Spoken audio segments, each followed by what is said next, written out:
Syria को लेकर इस वक्त बहुत बड़ी खबर। सीरिया छोड़ने के बाद राष्ट्रपति बशर अल असद का पहला बयान सामने आया। बशर अल असद ने रूस से लिखा कि सीरिया फिर आजाद कराया जाएगा, यानी आतंकियों से लड़ाई जारी रहेगी।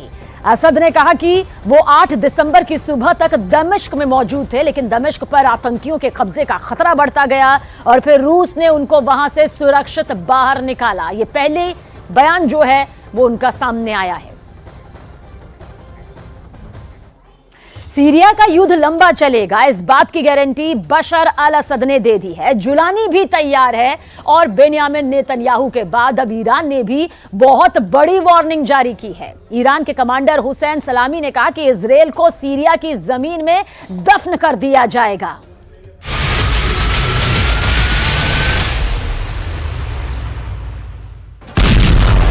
ये धमाका बता रहा है कि अगर किसी को ये गलतफहमी है कि सीरिया में युद्ध खत्म हो गया है तो वो गलत है। धमाके का पहला वीडियो, धमाके का दूसरा वीडियो, धमाके का तीसरा वीडियो।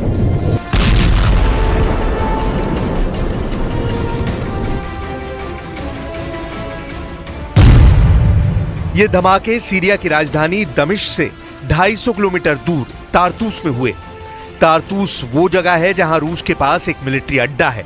ब्लास्ट ऐसा कि रिक्टर स्केल पर सुई 3.0 पर घूमने लगी। सीरिया में भूकंप आ गया। ये जुलानी का बम नहीं, ये इजराइल का बम था।